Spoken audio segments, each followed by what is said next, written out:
અમદાવાદમાં પોણો ઇંચ વરસાદ તે શું વરસ્યો? મનપાની આબરૂના ધજાગરા ઉડતા જોવા મળ્યા। પોણા ઇંચ વરસાદમાં જ શહેરના અનેક વિસ્તારોમાં પાણી ભરાઈ ચૂક્યા છે। થલતેજ, શીલજ રોડ, ચાણક્યપુરી વિસ્તાર આ તમામ વિસ્તારો એવા છે કે જ્યાં ફરી એક વખત પાણી ભરાયા છે। રોડની બંને તરફ 1 થી 2 ફૂટ જેટલા પાણી ભરાયા। સાયન્સ સિટી થલતેજ વિસ્તારમાં પણ 2 ઇંચ વરસાદ વરસી ચૂક્યો છે। વસ્ત્રાપુર, બોડકદેવ, મેમનગરમાં 1 ઇંચ વરસાદ વરસ્યો। ઘાટલોડિયા, ચાંદલોડિયામાં પણ 1 ઇંચ વરસાદ વરસ્યો। ત્યારે અમદાવાદના ગ્રામ્ય વિસ્તારોમાં પણ ધોધમાર વરસાદની શરૂઆત થઈ।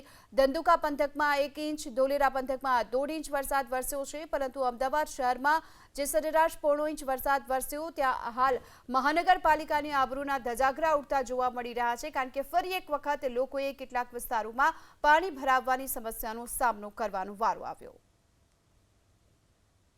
અમદાવાદમાં સવારથી પડેલા ધોધમાર વરસાદ બાદ અનેક નીચાણવાળા વિસ્તારોમાં જળ ભરાવની સ્થિતિ સર્જાઈ છે। આ સીધા ચાણક્યપુરી વિસ્તારમાં જોઈ શકાય છે કે ચાણક્યપુરી રોડ પર હાલમાં જળ ભરાવની સ્થિતિ છે અને જળ ભરાવની સ્થિતિમાં નાગરિકોને પડતી મુશ્કેલીઓને નિવારવા માટે હાલમાં અમદાવાદ મહાનગરપાલિકા પ્રશાસન દ્વારા અહીં પાણી નિકાલની કામગીરી કરવામાં આવી રહી છે। હાલમાં જોઈ શકાય છે કે એએમસીની ટીમ દ્વારા અહીંયા હેવી ડી વોટરિંગ વાન લાવવામાં આવી છે।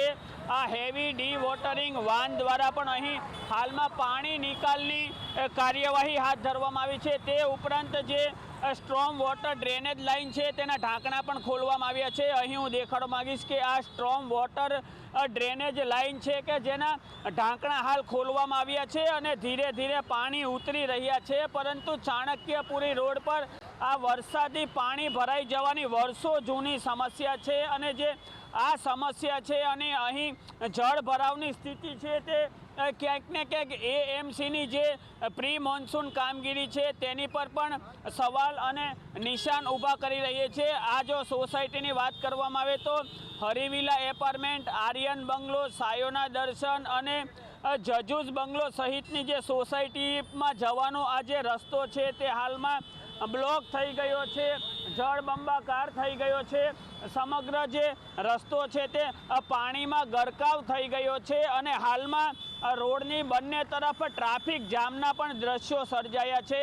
આમ જોઈ શકાય છે કે એક તરફ રસ્તામાં જળ ભરાવની સ્થિતિ છે અને બીજી તરફ લોકો પોતાની નોકરી ધંધે અને વ્યવસાયના સ્થળે જતા હોવાને કારણે અનેક જગ્યાએ ટ્રાફિક જામના દ્રશ્યો સર્જાયા છે। આ બંને તરફ લાંબો ટ્રાફિક જામ છે કારણ કે રસ્તા ઉપર જળ ભરાવની સ્થિતિને કારણે ખૂબ જ સાવધાનીપૂર્વક અને ધીમે ધીમે જે વાહનો છે તે આગળ વધી રહ્યા છે। આમ જોઈ શકાય છે કે મહાનગરપાલિકાની કામગીરી પણ અહીં હાથ ધરવામાં આવી છે। આપણી સાથે વાહન ચાલક છે, તેમની સાથે વાત કરીશું। આજે પાણી ભરાઈ ગયા છે, શું મુશ્કેલીઓ પડે છે? આવવા જવામાં મુશ્કેલી પડે છે, સાધન ચલાવવામાં મુશ્કેલી પડે છે, કોઈને શાકભાજી લેવા જવું હોય હા ના તે ઘણી બધી વિદ્યાર્થીઓની રજાઓ, સ્કૂલોની રજાઓ, ઘણી બધી મુશ્કેલીઓ પડે છે।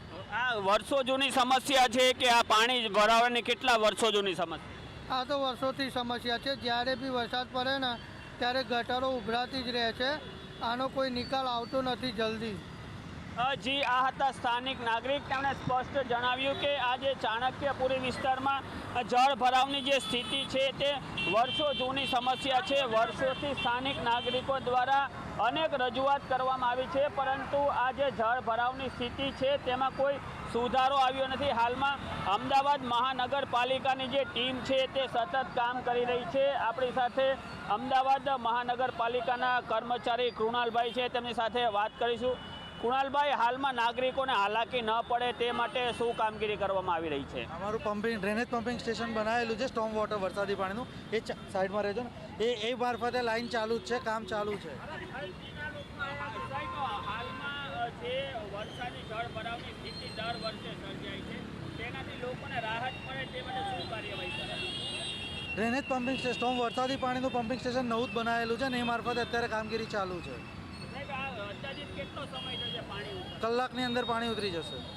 જી, આ હતા કુણાલભાઈ। તેમણે સ્પષ્ટ જણાવ્યું કે અહીં જોઈ શકાય છે કે બાજુમાં આવેલું જે સ્ટ્રોમ વોટર ડ્રેનેજ લાઇનનું જે પમ્પિંગ સ્ટેશન છે તે શરૂ કરી દેવામાં આવ્યું છે અને આ પમ્પિંગ સ્ટેશન શરૂ કરવામાં આવતા હાલમાં ધીરે ધીરે અહીં જોઈ શકાય છે કે પાણી છે તે સ્ટ્રોમ વોટર ડ્રેનેજ લાઇનમાં જઈ રહ્યું છે અને જે પ્રશાસનના દાવા અનુસાર અંદાજિત 1 કલાકમાં આ પાણી ઉતરી જશે તેમનું કહેવું છે, પરંતુ ક્યાંક ને ક્યાંક આજે ચાણક્યપુરી વિસ્તારમાં આજે વરસાદનો જળ ભરાવની સ્થિતિ છે તે વર્ષો જૂની સમસ્યા છે। જળ ભરાવને કારણે અનેક મોટરસાઇકલો અને વાહનો પણ બંધ પડી જાય છે। અહીં જોઈ શકાય છે કે એક જે વાહન ચાલક છે તે પોતાના વાહનને ધક્કો મારીને જાય છે, અન્ય એક મોપેડ ચાલક છે તે પણ પોતાના મોપેડને ધક્કો મારીને જાય છે। આમ જળ ભરાવની સ્થિતિને કારણે સામાન્ય નાગરિકોને સતત હાલાકીનો સામનો કરવો પડી રહ્યો છે। હાલમાં પીક હવર્સનો સમય છે, સવારના 9:30 વાગ્યાનો સમય છે, જેથી કરીને લોકો પોતાના વ્યવસાયના અને નોકરીના સ્થળે જતા હોય છે, પરંતુ અહીં જળ ભરાવની સ્થિતિને કારણે લોકો સમયસર પોતાના વ્યવસાય નોકરીના સ્થળે પહોંચી શકતા નથી અને રસ્તાની બંને તરફ લાંબો ટ્રાફિક જામ લાગ્યો છે। આમ કહી શકાય કે અમદાવાદ મહાનગરપાલિકાની જે પ્રી મોન્સૂનની કામગીરી છે તેની ઉપર આ જળ ભરાવને કારણે ક્યાંક ને ક્યાંક સવાલો ઊભા થઈ રહ્યા છે, તેની ઉપર પ્રશ્નો ઊભા થઈ રહ્યા છે। લોકો પણ જોઈ શકાય છે કે મુશ્કેલીથી ધીરે ધીરે પોતાના વ્યવસાયના સ્થળ તરફ જઈ રહ્યા છે। તેમને પોતાના ગંતવ્ય સ્થળ સુધી જવા માટે અનેક પ્રકારની મુશ્કેલીઓનો સામનો કરવો પડી રહ્યો છે। આમ જે આ જળ ભરાવની સ્થિતિ માટે આગામી દિવસોમાં અમદાવાદ મહાનગરપાલિકા દ્વારા કેવા પગલાં ભરવામાં આવે તે પણ જોવું રહ્યું। કેમેરા પર્સન કુણાલ ભાવસાર સાથે ચેતન બામણિયા, એબીપી અસ્મિતા, અમદાવાદ।